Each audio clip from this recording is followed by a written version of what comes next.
Hello guys. Kerala special palada pradhaman எப்படி வீட்ல இருந்து செய்யுதுன்னு பார்க்கலாம் வாங்க. இதுக்கு ஒன்றும் பெருசாக தேவையில்லை. ஜஸ்ட் ஒரு சிம்பிளான 3 இன்க்ரீடியன்ஸ் இருந்தால் போதும்.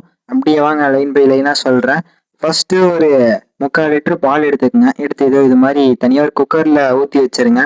பிகாஸ் இதான் மெயின். இது போக தனியாக அடை வாங்கணும். அது ஆன்லைனில் ஆர்டர் பண்ண அமேசானில் இருக்கும். அடை தான் தனியாக வாங்கியிருக்கேன். அதுக்கப்புறம் கொதிக்கிற தண்ணியில் அடையை நம்ம ஊற வைக்கணும். ஃபர்ஸ்ட்டு அடையை நீங்கள் நல்லா வாஷ் பண்ணி எடுத்துக்கோங்க. இது மாதிரி நல்லா இப்படி வாஷ் பண்ணிடுங்க அடைய. வாஷ் பண்ணிங்கனாலே இது ஒரு மாதிரி நல்லா அரிசி மாதிரி வரும். அது சுடு தண்ணியில் போட்டு ஒரு 15 மினிட்ஸ் கொதிச்சு வரும்போது ஆஃப் பண்ணிடுங்க. ஏன்னா அதுவே போதும். இது மாதிரி சுடு தண்ணியில் போட்டுருங்க. 15 மினிட்ஸ் இது மாதிரி இருந்தாலே போதும். ஃபர்ஸ்ட்டு நம்ம எடுத்து வச்சிருந்த பால் எடுத்து அடுப்பில் வச்சுருங்க. எடுத்து வச்சுட்டு சர்க்கரையை போடுங்க. அப்ராக்சிமேட்டாக ஒரு 100 கிராம்ஸ் இருந்தால் போதும். ஏன்னா கேரமலாகி வரணும். அப்புறம் குக்கர் வச்சு மூடி விசில் போட்டுருங்க. ஒரு 1 hour ஸ்லோ ஃப்ளேமில் இருந்தாலே போதும். அதுக்கப்புறம் நான் ஃபஸ்ட்டு போட்டிருந்த அடை இருக்குல்ல, அதை எடுத்து நீங்கள் தனியாக வாஷ் பண்ணிடுங்க. அப்போ தான் ஒட்டாமல் இருக்கும்.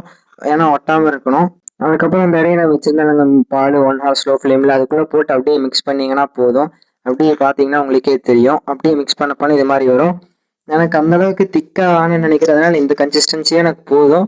உங்களுக்கு இன்னும் கொஞ்சம் திக்காக வேணால் நீங்கள் இன்னும் கொஞ்சம் நேரம் அப்படியே பாயில் பண்ணால் வந்துடும். மில்க் மேட் வேணால் உங்களுக்கு ஊற்றிக்கலாம். பட் நான் சிம்பிளாக செஞ்சுட்டேன். நீங்களும் வேணால் வீட்டில் ட்ரை பண்ணி பாருங்கள்.